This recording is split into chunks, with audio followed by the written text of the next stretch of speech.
200 guests were laughing at her. Champagne glasses tipped back. Napkins pressed over mouths to stifle it.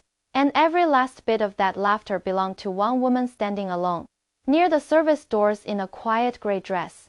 Her own brother had just called her a loser into a live microphone at his own wedding, in front of everyone who had ever mattered to their family. What none of them knew yet, not her brother, not his glowing new bride, not even Penny herself in that exact second, was that before this toast was even over, those ballroom doors were going to open, and the most powerful man in the room was going to walk straight past the groom, straight past 200 stunned guests, and stop right in front of her. And when he finally spoke, he wasn't going to call her the sister. He was going to call her boss. But let's back up, because to understand exactly how loud that silence was about to get, you first have to understand how long it took to build. Penny hadn't even reached her seat before she felt it. Not the flowers stacked in tall white towers along the aisle, not the string quartet tucked near the marble staircase, or the 5-tier cake with its little sugar pearls lined up like tiny white teeth. The first thing her eyes found, the way a tongue finds a chipped tooth, without meaning to, was the seating chart. Her name was at table 19, pushed back near the service doors, wedged between two cousins she hadn't spoken to since middle school and one of Ethan's co-workers who kept refreshing baseball scores on his phone. Her parents sat at table 1, of course. Ethan's college friends had table 2. Claire's family filled the next 3 tables like visiting royalty.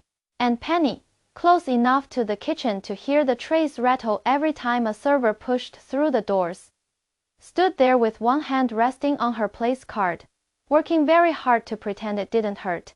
She'd spent 20 minutes that morning choosing this dress, not because she cared about looking perfect, because she cared about not giving her brother a single inch to work with, too bright, and he'd tell people she was trying to steal the spotlight, too expensive, and he'd say she was showing off, too plain, and he'd say she couldn't afford better. So she'd gone quiet. Quiet fabric, quiet heels, small pearls. A woman built, once again, to move through her own family without being seen. It had been her role for years. Across the room, Ethan caught her eye and lifted his glass, smiling in a way that made something cold twist low in her stomach. She didn't know it yet, but that smile was a warning shot, and in a few minutes, he was going to fire it directly at her, in front of everyone she knew. To understand why one smile from her own brother could do that to her, you'd have to go back further than the wedding. Back through years of small, invisible math that Penny had done every single day of her life without anyone ever asking her to. When Ethan made the baseball team in high school, their father went out that same weekend and bought a new camera good enough to catch every game in focus. When Penny won a scholarship 2 years later, her mother said she'd put the acceptance letter somewhere safe. It turned up 11 months after that, at Thanksgiving, buried under a stack of grocery coupons. Nobody apologized. Nobody seemed to notice it should have mattered. Ethan carved the turkey every single year, and every single year, he mangled it, hacked it into uneven, ragged slices, and every year, the table laughed like it was the funniest thing they'd ever seen. Penny passed the rolls and said nothing. If she ever brought up her work, the table went soft and awkward. The way people get around something a little embarrassing. How is the computer thing going? Her father would ask, in exactly the tone you'd use on someone who repaired printers in a basement, and before she could even answer, Ethan would grin and deliver the line that always landed, the one that always got a laugh. Still living with those roommates. One sentence, one smirk. Her entire life folded down into a punchline everyone understood, before she'd said a single word. Here is what none of them ever bothered to ask. Maya and Lucas were not her roommates. They were her co-founders. The 2 people who had slept on office couches beside her, eaten cold takeout over investor decks at 2 in the morning, and built something real with her while her own family kept calling it a phase. They lived above the office because the workdays didn't end at 6. They ended whenever the deal did, sometimes at 2 a.m., sometimes not at all. It wasn't a punchline. It was a war room. But her family had never asked enough questions to learn the difference. And now, in a ballroom that smelled like roses sprayed too heavy over vanilla frosting, her brother was about to stand up, tap that microphone once, and turn every one of those small, invisible cuts into a single, very public one. The best man finished his toast. Ethan stood, and before his hand even touched the microphone, Penny felt the whole room change. It was small, nothing anyone else would have consciously clocked. But she felt it in her spine. Her father straightened in his chair. Her mother lifted her phone to record. Claire turned toward her brand new husband with a kind of glowing, trusting smile that only comes from having absolutely no idea what is coming. And Ethan looked at Penny, not at his bride, at her. Before we keep celebrating, he said, tapping the mic once, I have to introduce someone very special. A few heads turned. Penny lowered her eyes to her plate. Please, she thought. Please don't. My big sister is here tonight. Ethan continued. And there was something bright and performative in his voice now. The voice of a man who already knew exactly how this was going to land. Come on, Penny. Stand up. Don't hide back there. Heat crawled up her neck. Guests twisted in their seats, scanning the room until they found her, half hidden by the service doors. Even the co-worker beside her finally looked up from his phone. Penny stood because staying seated, she understood instantly, would only make it worse. Ethan's smile widened. There she is, he said. Meet my loser sister, who still lives with roommates. For half a second, the room didn't know what to do with that. Then somebody laughed, then somebody else, and then the sound rolled outward across the ballroom, like spilled wine, table by table, until it felt like every single person in that room was in on a joke.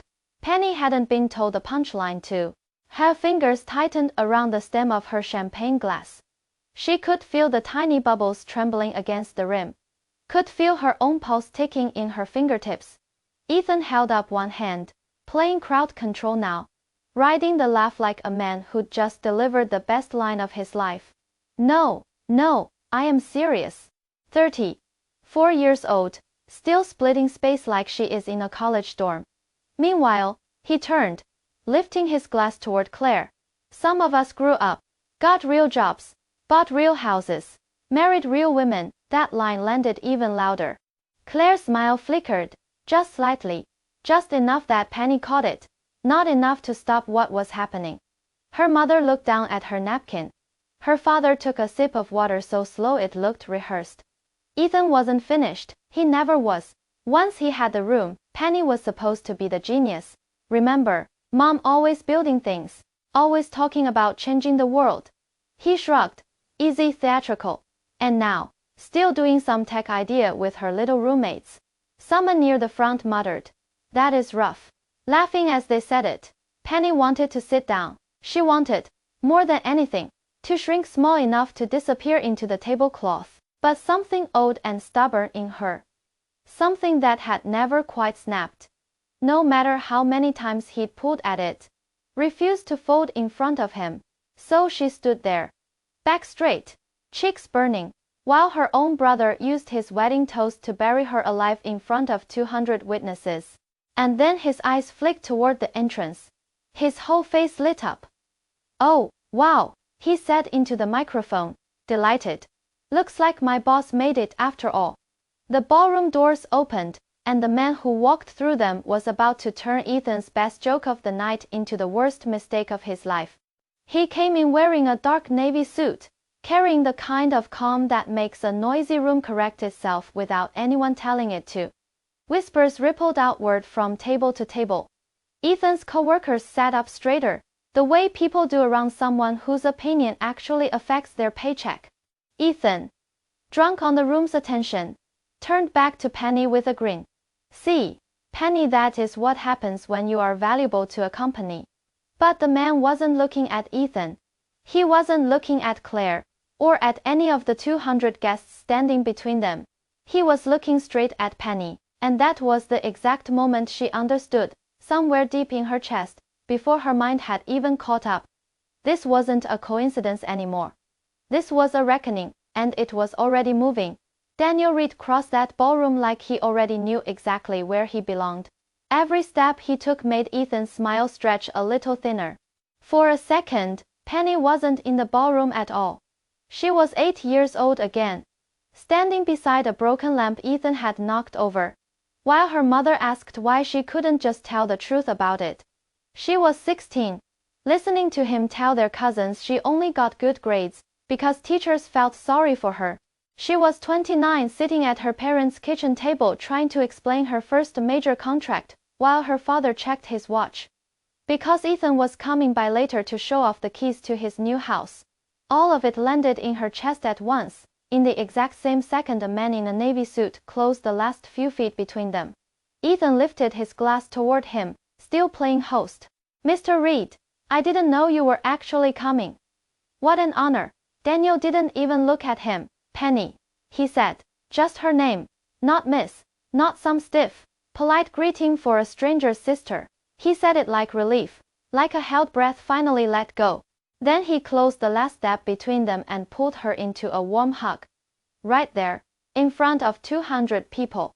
The laughter died so fast Penny could hear the air vents humming over the dance floor. Over Daniel's shoulder, she watched her brother's face freeze. His mouth stayed open, still shaped around a smile that no longer had anywhere to go. Daniel stepped back, one hand still resting on her shoulder. "I am sorry I am late." The board meeting ran long. Somewhere near the front, someone whispered, "Board meeting," like the words didn't quite fit in this room.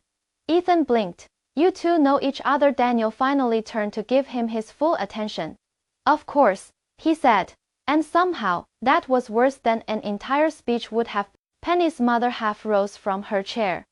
Claire's fingers tightened around her bouquet. Her father looked between Daniel and Penny like he was watching a locked door swing open without ever seeing a key turn. Daniel lowered his voice, though not quite low enough to keep it from the front tables. "The legal team is waiting for you downtown. We need your signature before midnight, so everything can move forward." Signature. Before midnight. Ethan's mouth opened, then closed again, like he could feel the ground somewhere beneath him quietly starting to give way. And he still had no idea how far down it went. For one long moment, Penny's champagne glass finally stopped shaking. Not because the hurt was gone, because something inside her had gone very, very still. For years, she had protected her brother from the truth. She'd let him mock her because correcting him always felt like begging for scraps of respect that should have been hers by default. She'd let her parents believe whatever version of her life was easiest to laugh about, because proving herself to people who'd never once asked a real question felt exhausting in a way she didn't have the energy for. But standing there with his insults still hanging in the air over 200 witnesses, she understood something with total clarity. Maybe for the first time in her life, she didn't owe him her silence anymore. Ethan gave a short laugh, the same laugh he always used when he needed the room to believe he was still in control of it. "Well," he said into the microphone, even though nobody had asked him to keep talking, "this is unexpected. Penny never mentioned she knew you." Daniel's hand stayed exactly where it was, steady on her shoulder. "That surprises me," he said. "Penny doesn't usually waste words, but she is the lead partner on the acquisition." The microphone picked up the sound of Ethan's breath catching. Not a word, just a breath.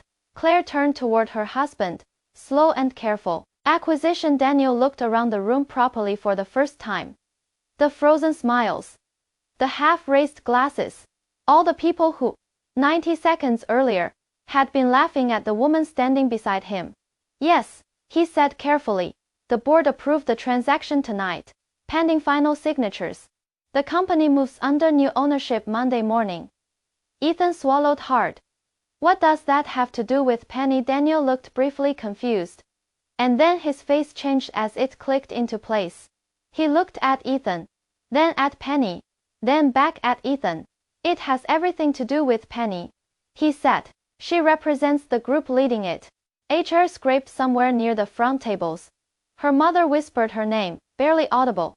Penny didn't look at her yet. She couldn't. If she looked too soon, she might see regret on her mother's face, and right now, she was almost certain that regret would hurt even worse than the joke had. Ethan lowered the microphone from his mouth, lifted it again, like it was a shield instead of a prop. No, that can't be right. She lives with roommates. The word landed differently, this time. Roommates, the exact word he'd used for years to make her small. Now just sitting there in the air, like it had forgotten how to do its job. Daniel's eyebrows drew together. You mean Maya and Lucas? They're her co-founders. They live above the office, because they run operations across time zones. It is efficient. The silence that followed pressed against the walls of the ballroom like something physical. Ethan, Claire said, her voice thin but carrying. You told me she was barely getting by. Penny watched her brother's jaw tighten. I was joking, he said. No, Penny said, one word, quiet, but the whole room heard it. Ethan turned to her with the look he used to give her across 100 childhood dinner tables. The one that meant don't embarrass me. But he had already done that to himself, in front of everyone, and there was no taking it back now. You weren't joking, Penny said, and this time her voice didn't shake at all. You told your friends I was broke. You told Claire's family I was unstable. You told Mom and Dad I was wasting money on some tech fantasy, because you couldn't stand the idea that I might actually be building something real. Penny, her father said, stepping toward her, his face suddenly looking years older than it had an hour earlier. We didn't know. She finally looked at him. You didn't ask, she said. The words came out sharper than she meant them to. She didn't take them back. Her mother pressed a hand to her chest. Honey, we thought. You thought whatever Ethan gave you permission to think, Penny said, turning to her. When I tried to tell you about my first patent, you said Ethan was coming over and you needed to clean the guest bathroom. When I told Dad I'd signed my first major contract, he asked if it was a real job yet. When I tried to explain why Maya and Lucas lived with me, you both laughed because Ethan had already turned it into a punchline before I even finished the sentence. Ethan's face had gone red. This is my wedding, he snapped. And you used it to humiliate your sister, Claire said. Every head in the room turned to her now. Even Ethan's. Her bouquet trembled slightly in her hands, and her eyes were wet, but her voice didn't break once. You stood in front of my family, in front of your own co-workers, and called her a loser. You made me smile through it. Claire, come on, Ethan said. Don't do this right now. Don't do what she asked. And somehow, that single question seemed to hit him harder than anything Penny had said all night. Daniel cleared his throat, calm but final. I should also mention, after Monday, there will be a full management review. Performance, leadership, workplace culture, everyone in a leadership role gets evaluated the same way. No exceptions. Ethan's eyes shot to Penny, and for the first time all night, what she saw on his face wasn't guilt. It was fear. You can't do that, he said. I am not doing anything to you, Penny said, taking one step closer, and the whole room seemed to lean in with her. I am not firing you in a ballroom. I am not ruining your marriage. I am not asking anyone here to hate you. I am only refusing to keep protecting the lie that made you feel important. Ethan opened his mouth. Nothing came out. For the first time in his entire life, her brother had no joke ready. No smirk. No easy one liner to turn the room back against her. Behind him, the whispering had already started. A man from his office, leaning toward another guest, murmuring something low. Claire's father looked at Ethan the way you'd look at a hairline crack spreading silently through an expensive piece of glass. Her mother had started crying quietly. Out of guilt, or grief, or maybe simply from running out of ways to look away. Daniel glanced at his watch, then back at Penny. The legal team's still waiting. She nodded. Wait, Ethan said, and his voice, for the first time that whole night, came out small. Penny looked at her brother one last time, standing under the floral arch, in his perfect suit, at his perfect wedding, surrounded by every single person he had ever tried to impress, and somehow, in that moment, he had never looked smaller in her life. Congratulations, Ethan, she said. I hope the applause was worth it. She turned and walked out of the ballroom before the room could decide what to do with her, before her mother could find the right words. Before her father could find the courage to follow, before Ethan could find anything at all to say. For years, Penny had imagined that proving herself to her family would feel loud. Like a slammed door. Like some enormous, satisfying explosion that finally balanced the scales. But walking out through those tall ballroom doors, into the cool night air, past the valet stand and the rows of parked cars catching the last of the string lights, it didn't feel loud at all. It felt quiet, steady, like something that had been holding its breath for 20 years had finally been allowed to let go. Daniel walked beside her, quiet for a moment before he spoke. "You okay? I will be," Penny said, and for the first time all night, she actually believed it.